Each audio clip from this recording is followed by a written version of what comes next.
this.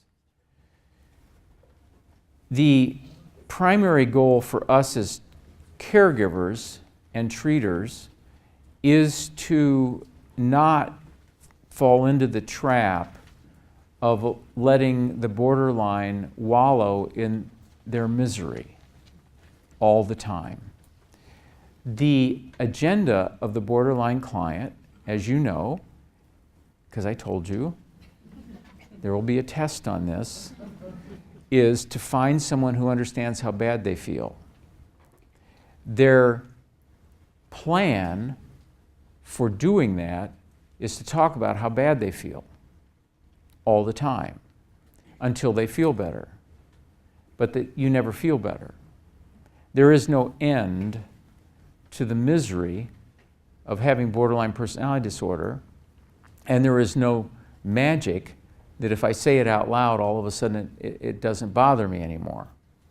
So the borderline is going to continue to feel terrible, but now they're going to be talking about it all the time. And if anything, that makes them worse.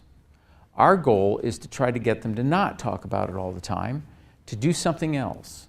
Because we know that if they get a life, if they go to school, if they get a job, if they start doing something, they're going to feel better. How do we know that? We know that from research, and we know that from our own experience, that self-focused attention brings mood down. And that's true for all of us. It's true for teenagers, it's true for us. The more you think about how you feel, the worse you feel. You want to guarantee that you have a bad Monday?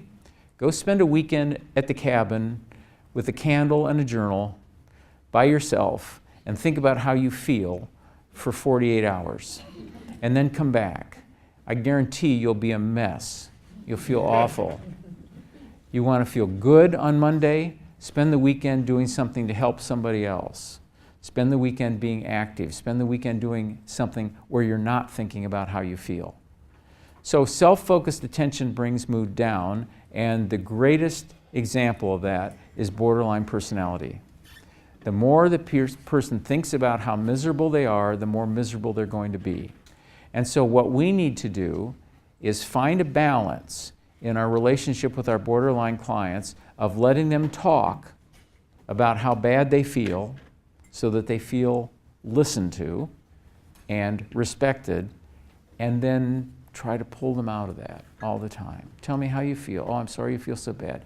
You said that you were going to go to a movie with a friend this weekend. Did you go? Oh, you've been talking about going to school this summer. How's that going? You've been writing some poetry. Can you show it to me? I'd like to see more of your writing. Have you thought about trying to get this in, some journal for people that write poetry in Menominee or wherever you got? So anyway, that's what you do. So I've done that. I have a borderline client that I have seen like forever. She's one of my longer term relationships. Sad but true. I started when I was a resident, and we've sort of grown old together. And she's now in a nursing home and doesn't do much anymore, and I'm doing less and less myself as it turns out. But in any case, I started out seeing her when this was back in the 80s, and she would have an appointment to see me, and she would go into the bathroom and wrap her arms in toilet paper, and she'd set them on fire.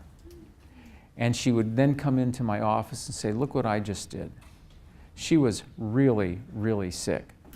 She was cutting and burning herself all the time, scars all over her body, regularly going to the emergency room. In the years since then, she has gotten married, had a family, joined a church, taught Sunday school, wrote a book, had a job off and on at different places, usually in some sort of food service, and had a house. She has, by all measures, had a good quality of life, a quality of life that no one should complain about. This is it. I mean, this is all you get in life. It doesn't get better than this. But if you ask her how she feels, she'll say, I feel terrible.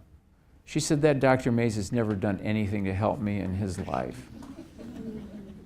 What a waste. Psychiatry, what a stupid, fraudulent profession that is. But when she doesn't think about how she feels, she's got a life. For me, that is the goal with borderline personality disorder. I am not one of these fancy pants psychotherapists that write books how I'm going to cure borderline personality disorder by doing these strange sorts of therapy. For me, it's getting through the years.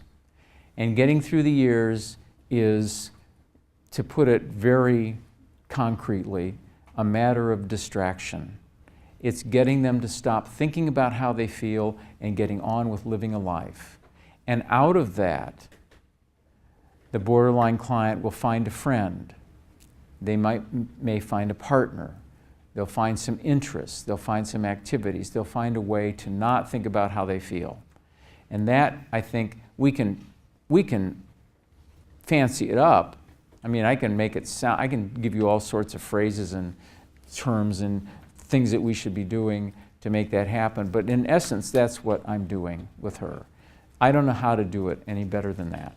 So I've worked, as she talks about how miserable she is and how much she hates me and how worthless I am, I'm saying, yeah, I get that. I was wondering about that poetry book, though. Did you bring that in? Can we look at that? Just do that all the time, that sort of dance forever.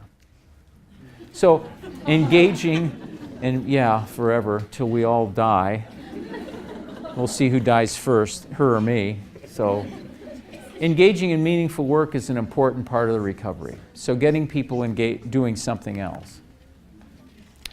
Now, I've talked about the interpersonal agenda. The person's primary concern is to find someone who can understand them enough so that they won't feel so miserable.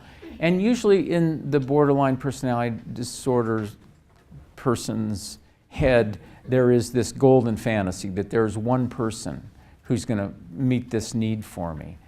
And then they have this strong fear of abandonment when something disrupts that relationship. If they think you are the person who's finally going to help them, and they get scared they're going to lose you, something happens, then they get afraid, and this is usually expressed in the borderline client because they don't have a good sense of what they feel or able to manage their feelings, as rage. So they become enraged with you, and we as caregivers experience this as hostile dependence.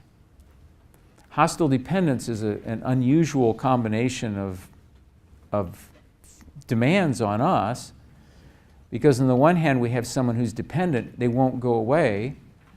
On the other hand, they're really angry at us, and they're taking out their rage at us. So usually when you're angry with someone, you avoid them. And usually when you're dependent on someone, you're nice to them. But here you've got someone who hangs around, who keeps picking on you, who keeps yelling at you, who keeps blaming you. So with my